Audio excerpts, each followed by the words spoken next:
Start करो sir. Okay. सबसे पहले जो है मैं अभिषेक दिल्ली से और मैं यहाँ पे एशिया टेलीकॉम में हूँ और यहाँ पे मुझे चौथे दिन में सीपीयू लगवाया गया था और मैं बिल्कुल फ्रेशर हूँ। मतलब मैंने आज तक कभी भी कोई भी सीपीयू लेवल पे या चिप लेवल पे कोई भी काम नहीं करा हुआ है और मैंने यहाँ पे बहुत मैं प्राउड फील हुआ खुद पे और एशिया टेलीकॉम पे भी कि हमने यहाँ पे चौथे दिन सीपीयू लगाया। तो इस बात के लिए मैं आप सबसे एक विनती करना चाहूँगा कि आप सब लोग इस बात पे एशिया टेलीकॉम के लिए एक बार तालियां बजा दीजिए। और एशिया टेलीकॉम कहती है अगर कोई भी आदमी जो ठेला भी लगाता है अगर वो एशिया टेलीकॉम में चौथे दिन आ जाए तो उससे भी सीपीयू लगा देंगे। तो इस बात पे मुझे चौथे दिन बिलीव हो गया था कि ये ऐसा पॉसिबल है बहुत आराम से। ठीक है, अब मैं आपको बताता हूँ एशिया टेलीकॉम की जो ट्रिक्स हैं जो टेक्निक्स हैं वो बहुत ज़्यादा अच्छी है ना। और इसका जो स्पेशल क्रेडिट जाता है वो जाता है देव सर को और हमारे एमडी सर को, है ना। तो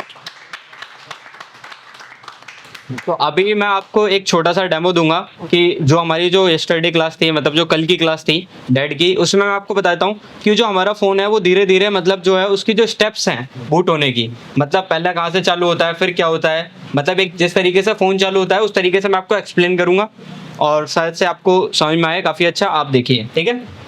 अब मैं यहाँ पे स्टार्ट करता हूँ, आप देखिए एक बार। तो सबसे पहले हम लोग हमारे फ़ोन में चार्जिंग को प्लग इन करेंगे। हमारे फ़ोन को बूट करने का मतलब हमारे फ़ोन को चालू करने का दो तरीका होता है, या तो हम हमारे मोबाइल में बैटरी लगा लें या तो हम हमारे मोबाइल को चार्जिंग पे लगा दें। अगर हम चार्जिंग पे लगा देंगे तो उसके बाद हमें कोई भी, आपने देखा होगा कि चार्जिंग लोगो ऑटोमेटिक आ जाता है, हमें कोई बटन दबाने की जरूरत पड़ती है नहीं। तो इसका मतलब हमारा मोबाइल ऑटोमेटिक क्या हो गया, एक्टिवेट हो गया है। क्या हो गया, एक्टिवेट हो। लेकिन अगर अपने मोबाइल में अगर बैटरी कनेक्टर लगाया, क्या लगाया, बैटरी कनेक्टर, तो उस केस में क्या हमारा मोबाइल खुद चालू हो जाता है, नहीं हमें उसके लिए क्या करनी पड़ती है, बटन को प्रेस करनी पड़ती है। तो दोनों तरीके से हम लोग किसी भी तरीके से हम हमारे फोन को पावर करेंगे तो वो जो पावर है वो चली जाएगी डीसी में। किसमें चली जाएगी, डीसी में, डीसी टू डीसी आईसी में। और इसी को हम लोग चार्जिंग आईसी कहते हैं। क्या कहते हैं, चार्जिंग आईसी। तो जैसे ही इसको हमें इनपुट मिल जाएगा, जैसे कि बी बस से जो है इनपुट 5 वोल्ट मिलता है और बी बैट से इनपुट हमारा 4 वोल्ट मिलता है, ठीक है। तो कोई भी एक इनपुट मिलेगा तो उसके बाद यहाँ पे जो डीसी टू डीसी आईसी है उसको क्या मिल जाएगा, इनपुट मिल जाएगा और वो चेक करेगी कि जो इनपुट है बढ़िया है कि नहीं है, ठीक है।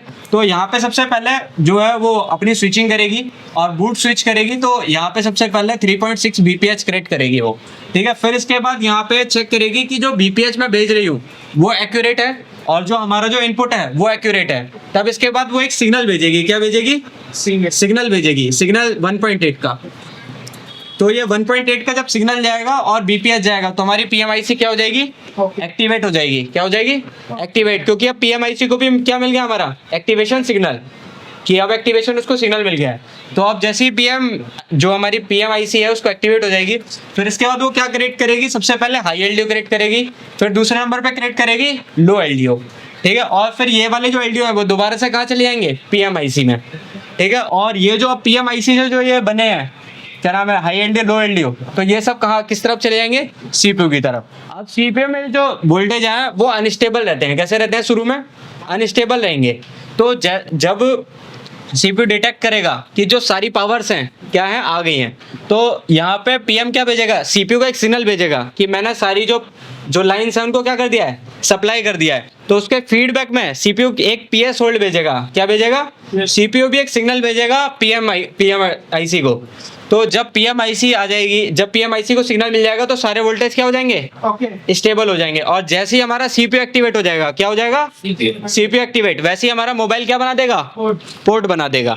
अगर यहाँ तक अगर हमारी जो फोन है उसकी लाइंस प्रॉपर है, तो अगर हम हमारे मोबाइल को कंप्यूटर में कनेक्ट करके देखेंगे तो वहाँ पे जिस भी ब्रांड का होगा, जो भी इसमें प्रोसेसर लगा होगा, उसका क्या मिल जाएगा, हमें पोर्ट मिल जाएगा। और जैसे ही अब इसके बाद हमें फ़ोन ऑन होने के लिए और भी वोल्टेजेस चाहिए होते हैं, जैसे ही हमारे सारी चीज़ें यहाँ ऑटो पोर्ट बन जाएगा तो फिर हमारी जो पीएमआईसी है वो एलडीओ के थ्रू एमएमसी, यूएफएस और रैम को भी क्या भेजेगी, वोल्टेज भेजेगी, जिनको हम लगाने से पहले जब हम उसको एमएमसी को बैठाएंगे तो उससे पहले हम उनके पैडों को सर ने लिखवाया था, याद है सबको। तो उन पैडों पर हम क्या करेंगे, चेक करेंगे कि वो जो वोल्टेज है, रिक्वायर्ड वोल्टेज है, वो आ रहा है कि नहीं आ रहा है। और अगर बाई चांस नहीं आएगा तो क्या हम उसको लगा देंगे, नहीं लगाएंगे। पहले हम उस वोल्टेज पे काम करेंगे और फिर वो वोल्टेज लगाने के बाद हम क्या कर देंगे, हमारी एमएमसी को फिट कर देंगे। तो आपको कैसा लगा मेरा एक्सप्लेनेशन। अब ये जो ताली है मेरे बाद आपको एशिया टेलीकॉम के लिए भी बजानी है, क्योंकि मैं तो जस्ट मैंने सीखा है यहाँ पे, और मुझे सिखाया किसने? एशिया टेलीकॉम ने, देव सर ने और एमडी सर ने। तालियां बजाइए एक बार।